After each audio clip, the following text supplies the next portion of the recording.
that us channel. I thank our panelists and especially our younger colleagues for this fascinating discussion. Even more opinions, even more different viewpoints and solutions. Only in this way, through dialogue and joint action, could we still realize everything that we dream about and talk about today. We are moving towards the final part of our conference. This year, of course, we just had to touch on the topic of health.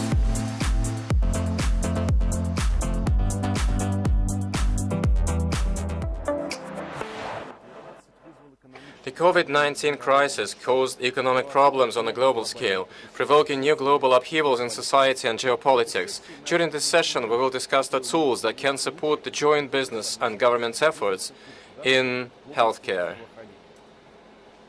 We will talk to the founder and CEO Мы поговорим с of основателем и Nightingale генеральным Health, директором a company Nightingale dedicated Health, to компании, making призванной preventative сделать healthcare a reality профилактическое for здравоохранение. all 8 billion people on this planet.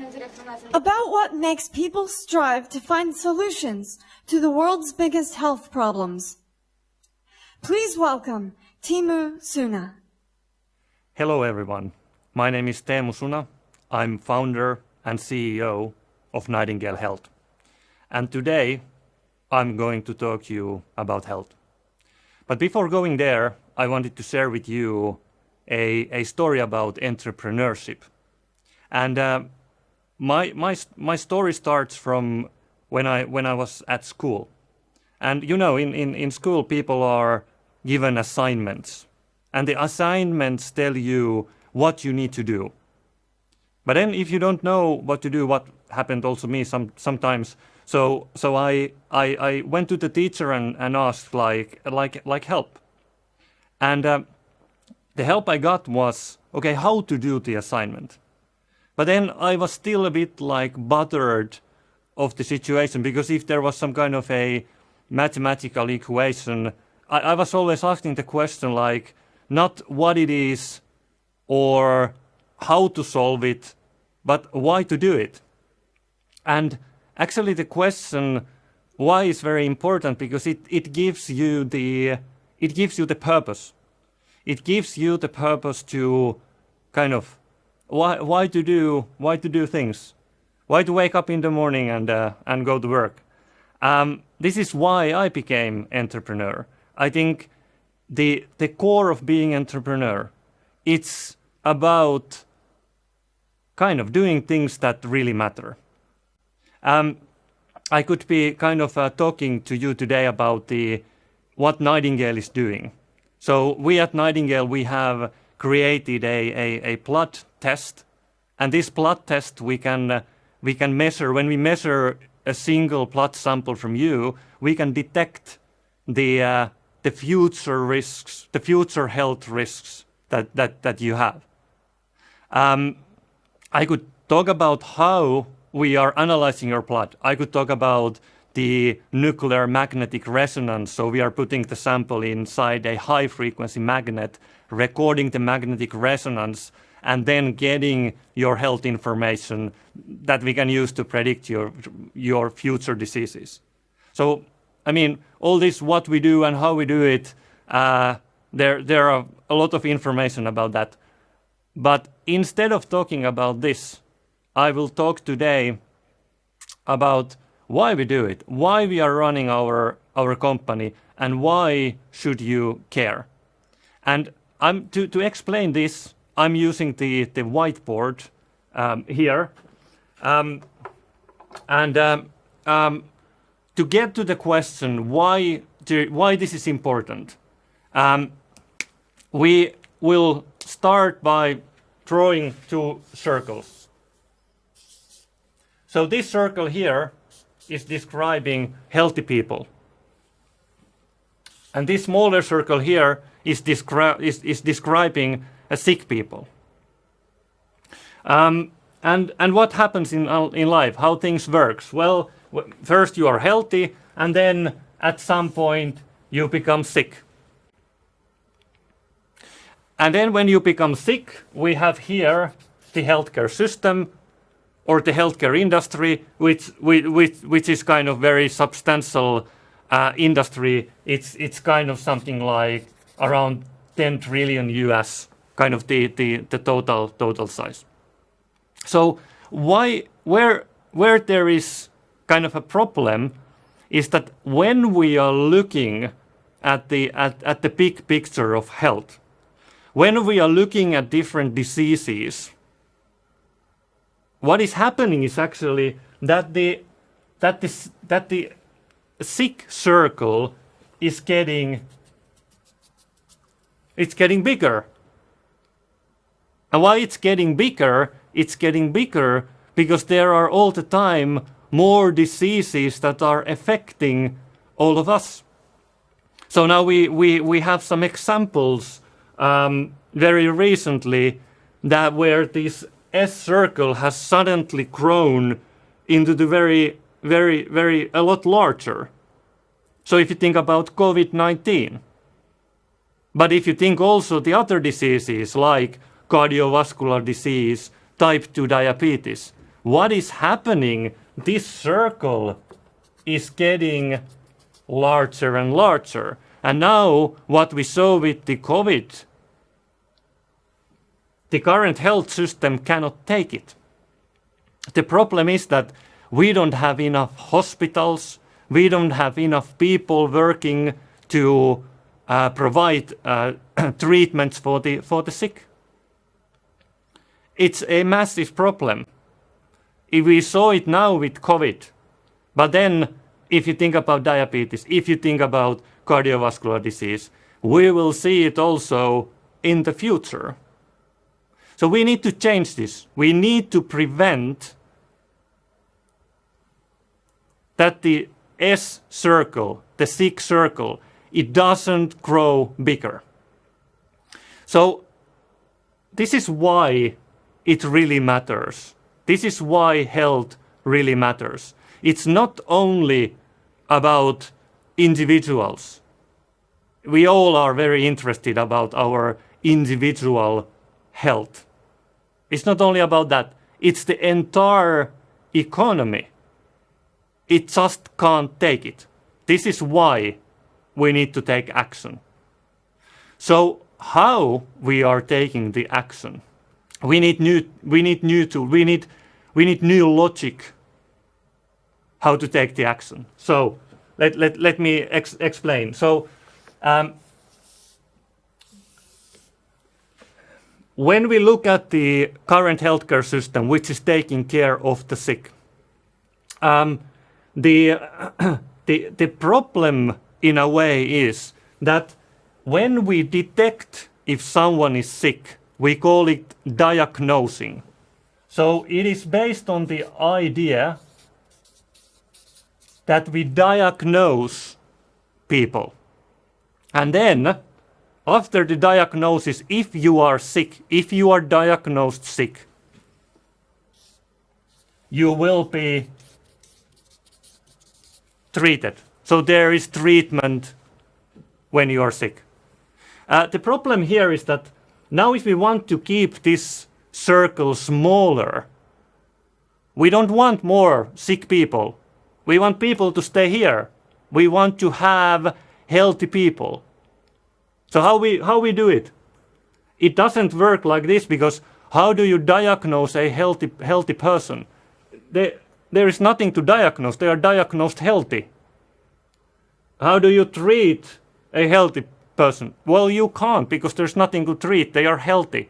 How we keep them healthy is the key question.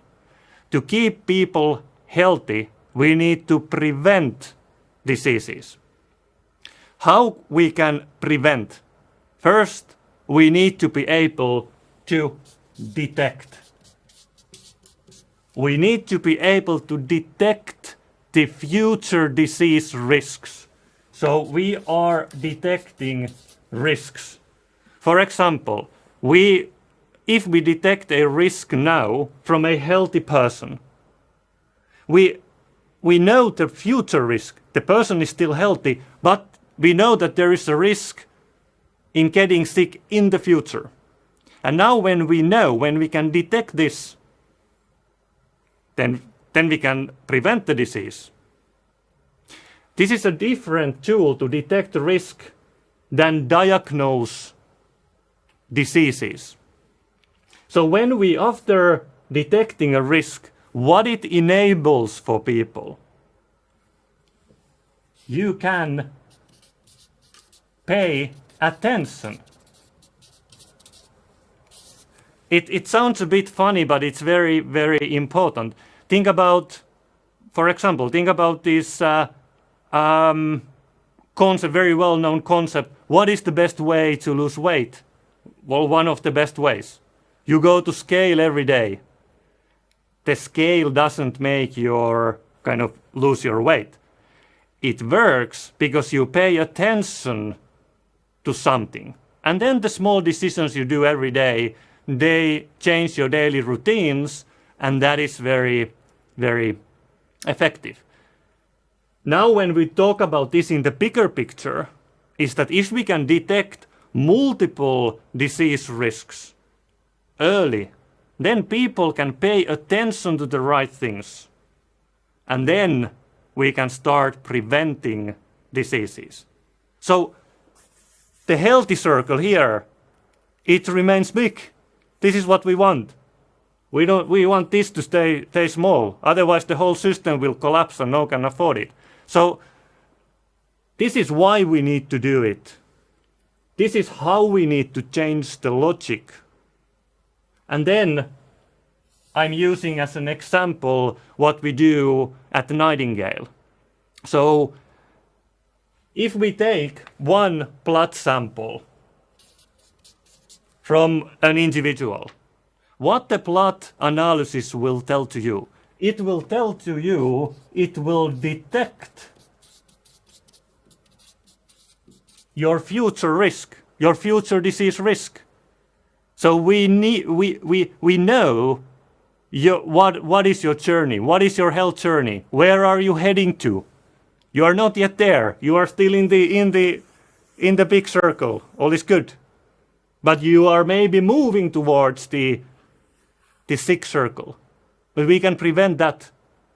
So it all starts by paying attention to the right things. Then what you do, what are the actions?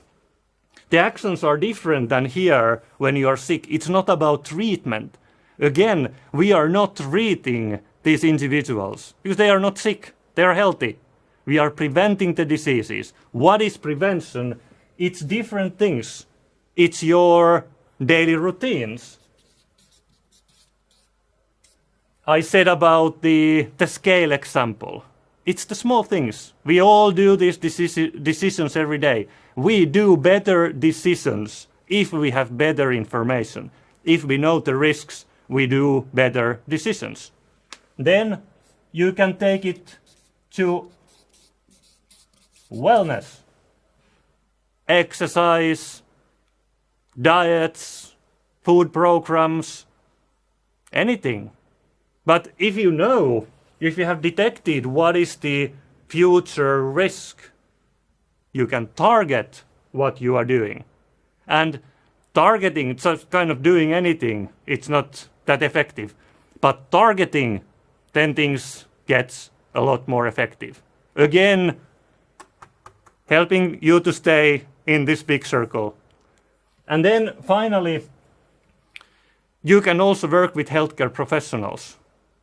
So healthcare professionals, if they know what is your future risk, if they have a tool like the Nightingale blood test, if they know where the person is heading to, they can also help these individuals.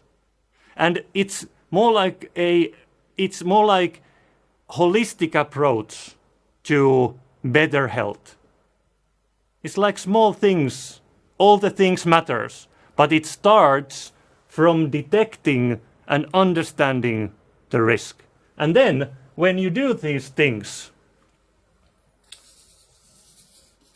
you can measure again. So you have a feedback loop, you know how things works. You take another blood sample and you see where are you moving to. Is your risk moving, is it getting better or worse? This is what we need to, this logic, this kind of tools. We need to build these tools. We need to build this logic to keep this circle big. Because we can't take it if this sick circle gets too big.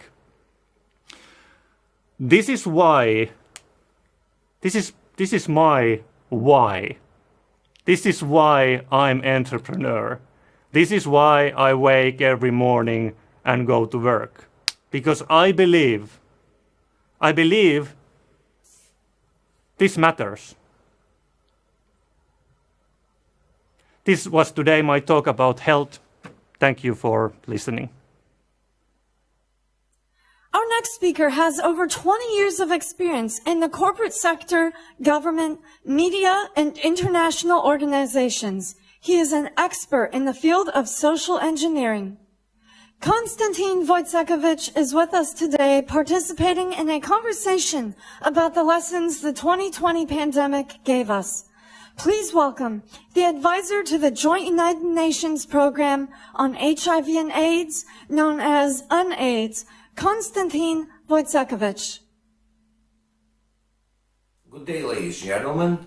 My name is Konstantin Voitsekhovich. I serve with the United Nations Joint Program on HIV and AIDS as an advocacy and management advisor with the Regional Office for Eastern Europe and Central Asia. I would like to say that it's a great honor for me to have this opportunity to be able to speak to you today. I ask for your forgiveness for not perhaps sounding very original, because the issues I will be talking about today are what everybody's been talking about for 11 months at least. So please do forgive me if I will not sound innovative enough to you. The issues I wanted to discuss today are the challenges in public health care and their impact on the progress to achieving the Sustainable Development Goals from the UN Sustainable Development Agenda that, as we all know, have until 2030 to be accomplished. Now, of course, the current COVID-19 pandemic that has hit us over the last 11 months has complicated things quite significantly. In fact, COVID-19 is not the only pandemic that has been going on in the world during the last year. Actually, the HIV or AIDS, which is a more outmoded definition, epidemic, has been with us for the last 30 years, and the officially the pandemic condition has not yet been cancelled. Now let me throw a few numbers at you. Over the last 11 months of COVID-19, we have at least 58.7 million people who are infected as of today, and unfortunately we have 1.3 million deaths to this date. Unfortunately, it is likely to be more of both new cases of infection and COVID-related deaths. Now, the HIV pandemic has seen over 75.7 cases in total over the last 30 years, and unfortunately almost 33 million deaths. Although we have made great inroads into solving the HIV problem and many other public healthcare threats, it is now our duty and our preoccupation to safeguard those gains against the COVID pandemic and ensure that we continue progressing in the areas of universal healthcare and public health.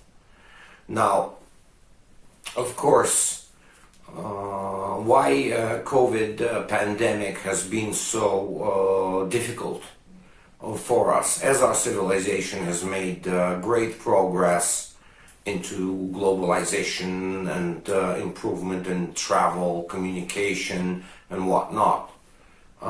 It also created risks, and COVID-19 unfortunately has very quickly exposed those risks. So there will be, I have not the slightest doubt about it, there will be a lot of lessons learned from this COVID-19 pandemic that will be later on put to good use against new threats in public health care that will inevitably emerge over time.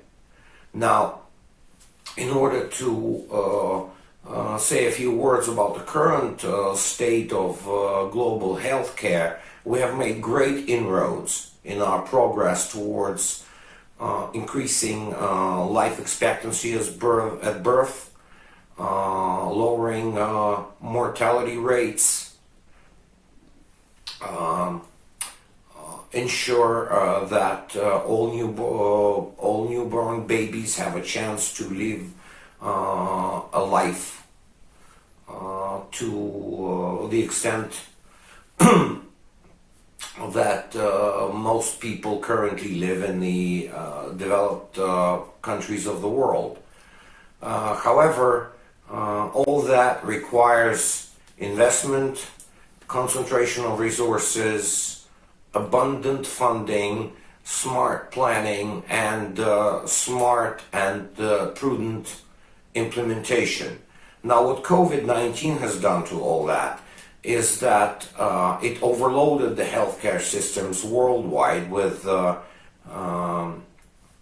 people who need treatment and medical attention due to their COVID conditions, and has disrupted supply chains or slowed them down of the medications that are needed for treatment, perhaps drew resources from other fields of healthcare into the rapid development of COVID-19 vaccines. So that has been in progress over the last 11 months, and fortunately for us, we have 3, 4, 5, 6 emerging vaccines that are quite promising. So hopefully we will put an end to the current COVID-19 pandemic in the course of the next 2 years. Now, the impact that COVID-19 has had on travel, on businesses in many countries due to lockdowns intended to prevent the spread of the COVID-19 infection has been quite substantial. It is now routinely said by the experts that in order to revive the global economy, the regional economies and the national economies, at least $2.5 trillion will be required to put the global economy and subsequently regional and national economies back on track. This is further complicated by the fact that low-income countries, lower middle-income countries, and middle-income countries have over $1 trillion to repay in debt in 2020 alone, and over $1 trillion to repay in 2021. Now, all of that places a very heavy burden on the ability of the countries to respond and to get out of the current medical emergency that we are all witnessing.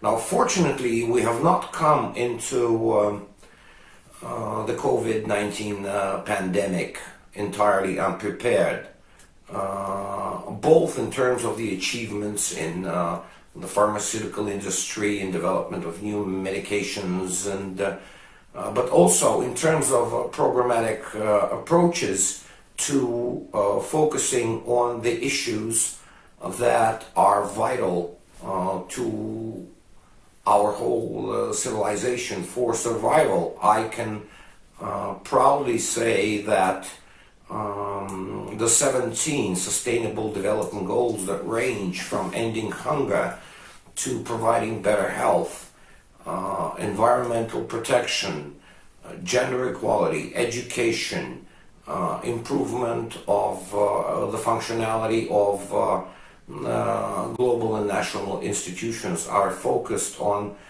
exactly that. And that places a special responsibility on the world community, on individual governments, on the international organizations, on the national governments, on the communities, regional governments and municipalities to work in coherence into advancing the sustainable development goals, because they are all interrelated with one another. And if we leave someone behind or lag into advancing this or that sustainable development goal, we may not be able to achieve the end result as quickly as we can. So this places a special emphasis on working on the SDGs. Also, it is a common wisdom that every crisis of whatever its nature is not only a crisis itself, but also the opportunity to learn from your past mistakes and move on without repeating those mistakes over and over again.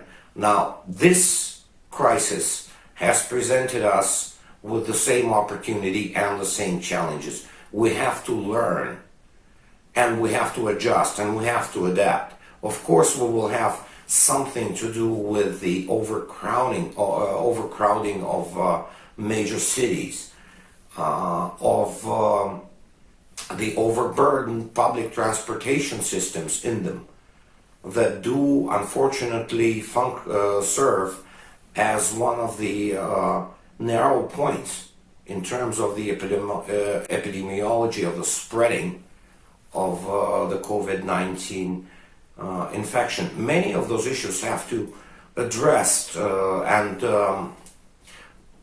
there's a lot of rethinking to do on how the individual countries, how the entire regions have responded to the current medical emergency. For instance, to this stage, we know examples of a few Asian countries that have done much better than the rest of the world, even the most developed countries like countries of Western Europe or the United States. Now, why have they been able to achieve that?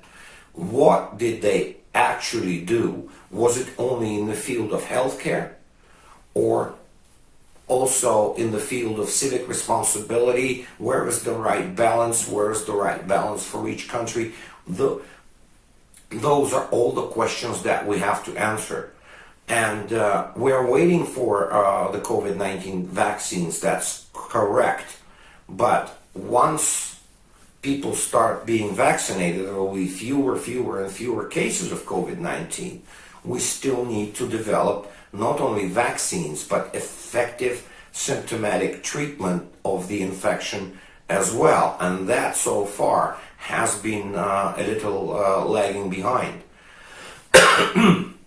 Now, particularly challenging is the current situation to the private sector, with the falling demand in almost each sector of the economy and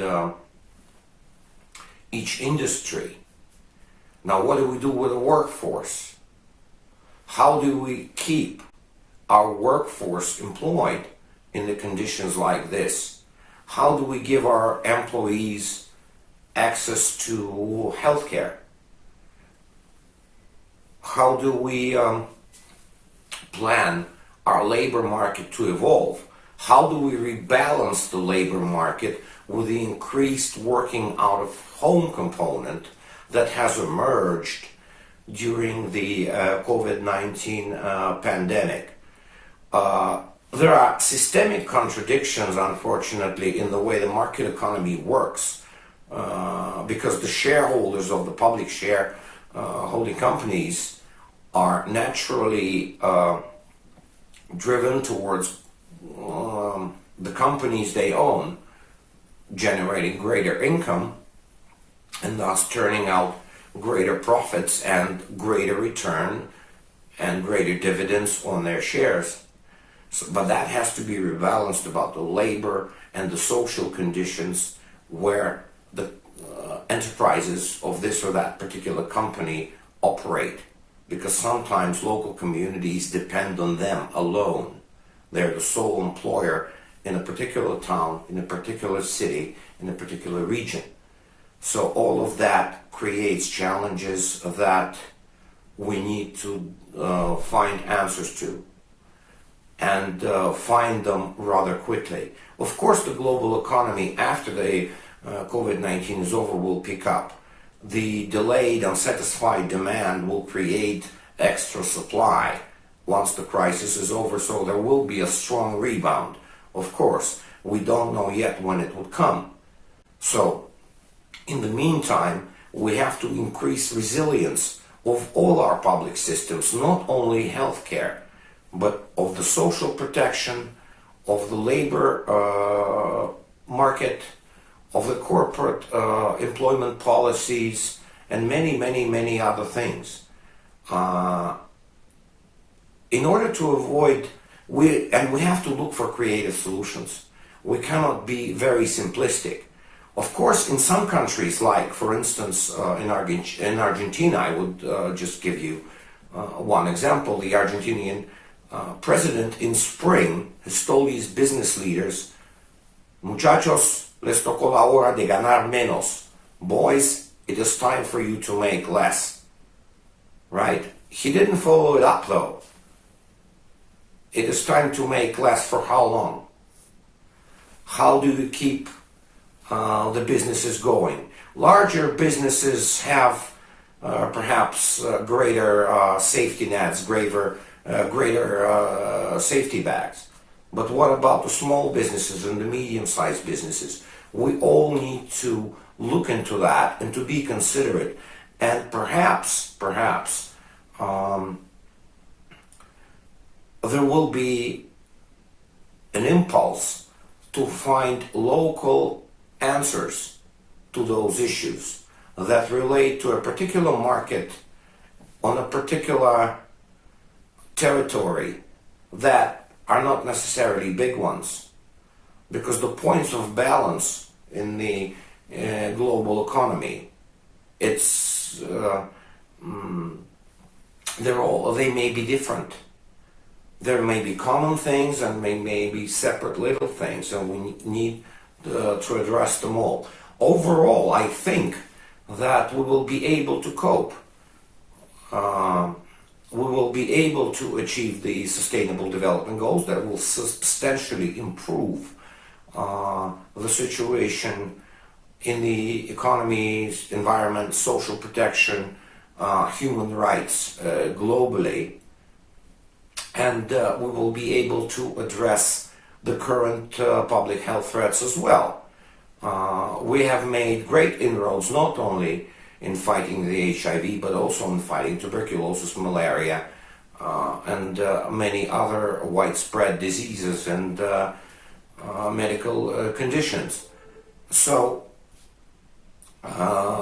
there's every reason for us to have guarded optimism, and that guarded optimism also requires united effort from all of us, from governments, from international organizations, from the private sector, from the trade unions, from the local communities, from the minorities, from the majorities.